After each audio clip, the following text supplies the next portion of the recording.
What loophole did you exploit for years before someone found out? I worked at Radio Shack back in college. Sales associates are paid on commission and cell phones, and accessories are the largest income earners. There was this 10, 20, 30 deal where you get 10 or 20 or 30% off your accessories depending on the number you bought. As an associate, you get $2, $5, or $10 for selling someone this deal. It was easy to get someone to buy 2 accessories. This was the age where nearly every phone had a proprietary charger and cases were an easy sell. Anyway, the thing was that the 3rd accessory was tough. I discovered this spare belt clip thing that was basically a replacement part for a bulky Radio Shack brand leather case that came off the clip so you could leave it on your belt while answering calls you'd inevitably get from the ladies with this bad boy on. As it turns out, this 99-cent accessory was in the same category of SKUs for cell phone accessories, so adding it to your cart knocked off an extra 10% from your other 2 accessories, which always paid for itself, and I got an extra $5 for it. Eventually, my coworkers caught on to this, and we were seeking spare belt clips like hotcakes. Our inventory restock is automated, and the system started ordering hundreds of these, our most popular item by far. The loophole wasn't closed until after I graduated and moved away. Apparently, sales associates got tired of explaining the whole "it actually costs more if you'd buy the plastic piece of crap," so they started just scanning it and not telling the customer or giving it to them. The stupid thing started piling up everywhere, and eventually corporate noticed, and several heads rolled as a result. Story 2. Target had mobile coupons several years ago that unintentionally worked by staking them. For example, coupons were spend $500, save $100, spend $300, save $75, spend $200, save $50, spend $100, save $20, spend $50, save $10, spend $25, save $5. Now these were mobile coupons that you could screenshot and send to your friends. Typically, you would use one coupon and you're done, but with Target, a programmer for these coupons accidentally allowed you to stack the coupons one on top of the other. So how it worked was you got whatever you wanted for over $500 and use one or multiple save $100 coupons to get you in the $400 to $499 range. You then pull out the next coupon to save $75 to get you below $300. Use the other coupon stack to continuously bring the overall cost down. Use the save $50 or save $20. Scroll around your phone to make it look like you're looking for the right coupon and really just use the same exact coupon again. Keep going down to get you to $20 if the register person doesn't seem to mind or stop if they look suspicious. You could buy anything you wanted at Target for $20. The trick was to use social engineering because it's going to look really weird getting such an amazing deal. Use this trick with friends all over the US for a while. Aftermath. We bought a ton of stuff from Target. My apartment was filled with Target merchandise. It didn't stop there. Gift cards were also somehow able to be discounted too. A friend of mine knew a gal that worked at Target and his lucky bum was actually getting Visa gift cards. My girlfriend and I at the time tried to self-checkout and failed badly. The scanners would not scan the mobile coupons, but it would take the long 25-digit code number. After 15 minutes punching in numbers, the gal looking at her portable checkout device was giving us weird looks and came over and tried to help, but saw something weird and the manager shut us down. Many of us drove to multiple Targets in a single day, not knowing how long the loophole would last. Sometimes it worked and sometimes it didn't. Common sense cashiers or mature older cashiers were to be avoided. Our excuse was always, "There are your coupons." Shout out to my buddy in Alabama who told me about it. We had a good run. Well, hey, at least it wasn't illegal. Story 3. Tim Hortons sandwiches. The one I drove by every day never carried large whole wheat buns. I don't know if they ever did. I would come by every Friday morning. I ate breakfast at home every day. Fridays were treat day, so I got a sandwich and coffee, and asked for a large turkey bacon club sandwich and whole wheat. They would apologize and say they only had white buns in large size, and I would say just make it a regular whole wheat then. The employee would then say they could use 2 whole wheat buns instead. So I would end up with 2 almost large sandwiches with slightly less toppings than a single large sandwich. This went on for months. Every week I would get breakfast and lunch on my stop. One day I guess workers changed shifts because a different voice greeted me at the drive-thru. And when I said I prefer the whole wheat, she just said okay, and I got a single sandwich. Of course I was not upset or disappointed, as I always felt a little guilty getting the 2 sandwiches. And I still get a sandwich there almost every Friday. But for that 7 or 8 times, life was a little brighter. Also for a while, Taco Bell had a deal where you'd get a free combo meal when purchasing a gift card of at least $25. So I'd go and buy a new gift card using the old gift card plus a couple dollars in cash and get a free meal, some of which are almost $10. It only worked twice before they told me to get the hell out. Story 4. I became a top reviewer on Amazon, occupying number 208 out of 40 million users at the time. After I figured out that I could upvote my own reviews with a different username, I did it daily for almost 2 years. I started at reviewer number 300,501 in 2014. One of my reviews had catapulted me from the millions down to the 100,000s by all the upvotes. I then thought, I couldn't possibly try to upvote my own stuff to get a higher rating, could I? I created 5 other usernames and upvoted all of my reviews that day. The very next day, I noticed my reviewer ranking moved 30 points. I was in ecstasy. I'd log in from home at breakfast, on the bus, in the office, anywhere I had internet. When my reviewer status hit 10,000, I started getting unsolicited emails from sellers the world over, mostly from Asia. They all wanted to send me their stuff free, via a coupon code, which is in the email, in exchange for a review. I got free everything, mostly electronics for every conceivable purpose, from $2.50 to over $700. At least 30 emails per day at some point. I was turning stuff away. Still managing to upvote my own reviews got me to spot number 208, and under 1,000 you're considered untouchable in review status. Whatever I wrote about instantly sold. In 2016, I got $48,851 in free electronics. In January 2017, Amazon discovered my, and quite a few others, upvoting schemes. They banished my reviewer ranking and forbid me from writing any further reviews. Story 5. I have such a good one.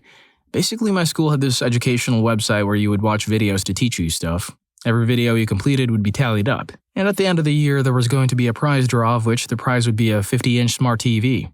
I really wanted that TV, so I managed to find a loophole where if I open up the educational website and sign in, then duplicate the tab like 15 tabs, and watch entire subjects of knowledge. The videos were compact and only lasted like 4 minutes, so some other kids who were trying hard to win and only getting one video watched per 4 minutes, I was getting 15 per minute, maybe more if my laptop could handle it. The head teacher announced that the competition would be based off how much the videos you watch. It was quite a small high school with around 900 kids, and many kids never did the online homework as it wasn't compulsory. The website was more of a revision too. The way kids are with revision, well, hardly anyone took it seriously and did it. So the odds were heavily in my favor the way it was anyway. This is where I got slightly worried as I had such a huge number of watch time. On the day of the prize draw, there was this massive cauldron full of tickets. The head teacher announced it in front of the entire school the way the winner was going to be drawn. He said, every 10 videos you complete, 1 ticket in the cauldron. I was freaking shook. This meant I had around 400 tickets in that cauldron. The website tells you how many videos you've completed. I'm guessing I had around 60% of the tickets in there. I freaking won the TV. I shook the head teacher's hand and listened to him tell me how proud he is of me for being so responsible and doing my revision. Still really happy I won though. It's a pretty damn good TV. Dog. Story 6. One nobody found out about. While in college in Guadalajara, Mexico, my roommates and I got cable TV. The technician installed the wiring, then realized it didn't have a box, said he'd swing by later, but didn't come back. We called a couple of times, but nothing happened. Then after a couple of days, we tried a little experiment. Hooked up the cable wire to the VCR and got about half of the channels like CBS, NBC, ABC, MTV, USA, TBS, a bunch of them. The cable guy never returned. They didn't call the company to request the damn box again, and we never got a bill. Free cable for 3 college years, baby. And here's the kicker. We tried, never got around to it. It was their own disorganized fault. It was guilt-free. Story 7. Not for years, but a rather new hack. Last year, my wife was being treated pretty badly by her work. She has a genuine medical condition, but her workplace had not made any appropriate changes to her workplace or any risk assessments. She's had this condition for 2 years. Been off 3 times with her condition in that time and has worked at her employer for 20 years. They told her that if she takes time off again with the condition, she could have a reduction in hours and then dismissal. So I wrote a letter for her to sign. It was a subject access request under GDPR for her entire sickness record so that we could prove her employer had not taken any action to help her. I knew they would not do it properly. 30 days later, they had only given her a copy of the last 6 months, which provided no return to work meetings took place, meaning that the company had not even completed a basic requirement. Also, it showed that no adaptation to her workplace had been made. Her work got a bit arsy about her taking time off, so she gently reminded them in a disciplinary meeting that they had not fulfilled their legal requirements under GDPR and now had broken the law by not giving her a complete copy of her sickness record. Also, she now had evidence that they had not supported her with her condition. Oddly enough, they backed down and have never mentioned it again. Man, it's really strange how employers back down from their BS when they encounter a worker who knows their rights. Enjoying the video so far? Don't forget to hit the like button and subscribe to my channel so you wouldn't miss out on any of my future uploads. Story 8. There's a grocery store near me that has a gas promotion program where for every $1 you spend, you get 1 point. Every 100 points gets you 10 cents off per gallon on gas. Overall, an okay program, nothing special. One day I'm reading the sales flyer and I see that they have point multiplier items that get you bonus points. I did some quick math and realized the point multipliers in certain items were so generous, if I bought certain items, the store would be paying me to take the stuff out. The program allowed for up to $2.20 off per gallon with a maximum of 35 gallons per transaction. They would have multipliers like buy 5 iced teas for $1 each and get 500 bonus points. At that time, I had a truck with a large gas tank. I think it was around 19 gallons or so, and I bought 5-gallon gas cans to put in the bed to get the full 35 gallons every time. So 500 bonus points would cost me $5, but I'd save $17.50 in the fill-up. There were a few times where the price of gas went below $2.20 and I'd literally get the gas for free. 35 gallons, $0 charged to my card. My best one ever. I spent about $25 or $30 on 4 bags of groceries and got 35 gallons of gas for free. If the items weren't something I wanted, there was a donation bin by the door for a local soup kitchen. One time I bought 25 boxes of cereal to get my free gas, and I don't really eat cereal, so I donated them to the soup kitchen. Sometimes I would bring the extra into work and give it to my coworkers. I was in college at the time, so the college students I worked with were happy for free food. One time it was on baby food, and since my brother just had a kid, I gave him like 5 bags of baby food.